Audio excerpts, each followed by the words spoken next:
जय माता की। माता रानी आपके जीवन में सदैव खुशियाँ रखे। और माता रानी के पावन नवरात्र चल रहे हैं जिसमें हम सुन रहे हैं श्री दुर्गा सप्तशती के पाठ।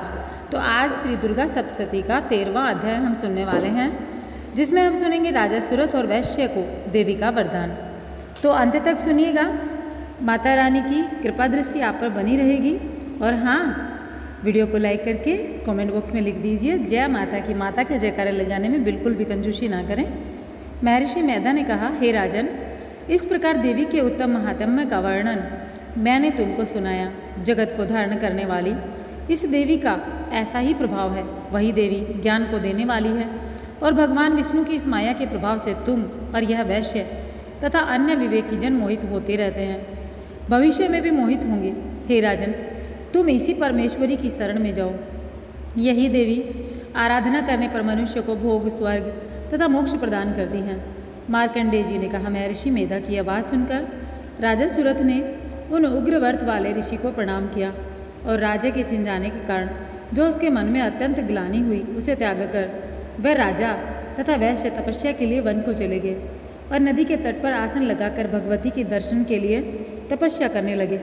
दोनों ने नदी के तट पर देवी की मूर्ति बनाई और पुष्प, धूप, दीप तथा हवन द्वारा उनका पूजन करने लगे। पहले उन्होंने आहार को कम कर दिया, फिर बिल्कुल निराहार रहकर भगवती में मन लगाकर एकाग्रतापूर्वक उसकी आराधना करने लगे। वह दोनों अपने शरीर के रक्त से देवी को बलि देते हुए 3 वर्ष तक लगातार माँ भगवती की आराधना करते रहे। 3 वर्ष के पश्चात जगत का पालन करने वाली चंडिका ने उनको प्रत्यक्ष दर्शन देकर कहा, देवी बोली, हे राजन तथा अपने कुल को प्रसन्न करने वाले वैश्य, तुम जिस वर की इच्छा रखते हो वह मुझसे मांगो। वह वर मैं तुमको दूंगी क्योंकि मैं तुम पर अत्यंत प्रसन्न हूँ। मार्कंडेय जी कहते हैं, यह सुनकर राजा ने अगले जन्म में नष्ट न होने वाला अखंड राज्य और इस जन्म में बलपूर्वक अपने शत्रु को नष्ट करने के पश्चात अपना राज्य पुनः प्राप्त करने के लिए भगवती से वरदान मांगा। और वैश्य ने भी, जिसका चित्त संसार की ओर विरक्त हो चुका था, अतः उसने भगवती से अपनी ममता तथा अहंकार रूपी आसक्ति को नष्ट कर देने वाले ज्ञान को देने के लिए कहा। देवी ने कहा, हे राजन, तुम शीघ्र ही अपने शत्रुओं को मारकर पुनः अपना राज्य प्रदान प्राप्त कर लोगे। तुम्हारा राज्य स्थिर रहने वाला होगा। फिर मृत्यु के पश्चात आप सूर्यदेव के अंश से जन्म लेकर सावर्णिक मनु के नाम से इस पृथ्वी पर ख्याति को प्राप्त होंगे। हे वैश्य, कुल में श्रेष्ठ आपने जो मुझसे वर मांगा है वह मैं आपको देती हूँ। आपको मोक्ष देने वाले ज्ञान की प्राप्ति होगी।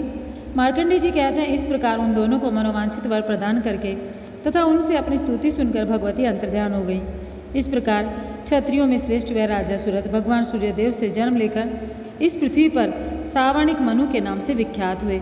तो यहाँ पर हमने श्री दुर्गा सप्तशती का 13वां अध्याय सुन लिया। अब हम सुनेंगे ऋग्वेदोक्त देवी सूक्त, अर्थात देवी सूक्त हम सुनने वाले हैं। तो अंत तक सुनिएगा।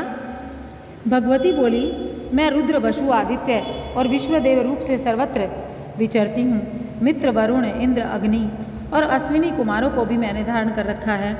सोम, याग, विश्वकर्मा, सूर्य और ईश्वर नाम के देव मैंने ही धारण कर रखे हैं, जो देवताओं के उद्देश्य से प्रचुर हवयुक्त सोम याग आदि का अनुष्ठान करते हैं। उन यजमानों का फल मुझ में विद्यमान है। इस ब्रह्मांड की अधिष्ठात्री पार्थिव और अपार्थिव देने वाली मैं ही हूँ। ब्रह्म साक्षात संवित ज्ञान रूपा मैं ही हूँ। यह ज्ञान ही सब उपासनाओं का मूल है। मैं ही अंत्यज जीवों में प्रविष्ट हूँ। देवता इस प्रकार अनेक भावों से मेरी उपासना करते हैं। जीव जो अन्न आदि खाद्य द्रव्य भक्षण करता है, देखता है, वह प्राण धारण करता है तथा सुनता है, यह सब क्रियाएं मेरे द्वारा ही होती हैं। जो मुझको इस दृष्टि से नहीं देख सकते वे नाश तो प्राप्त होते हैं। हे सौम्य, तुमसे जो तत्व कहें उन्हें श्रद्धापूर्वक सुनो। मैं यह उपदेश स्वयं दे रही हूँ। देवताओं और मनुष्य द्वारा यही सेवित है। मैं जिसे चाहती हूँ उसे उच्च पद प्रदान करती हूँ, ब्रह्म बनाती हूँ तथा ऋषि और सर्वज्ञान संपन्न सुमेधा बनाती हूँ। रुद्र के लिए धनुष खींचती हूँ। इस प्रकार मैं सर्वत्र व्याप्त हूँ। मेरी आत्मा ने जगत पिता को उत्पन्न किया है।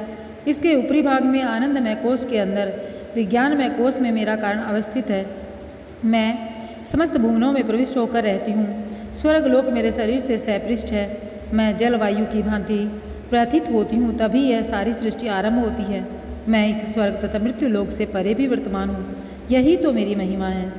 तो प्रिय भक्तों, यहाँ पर हमने ऋग्वेदोक्त देवी सूक्त सुन लिया है।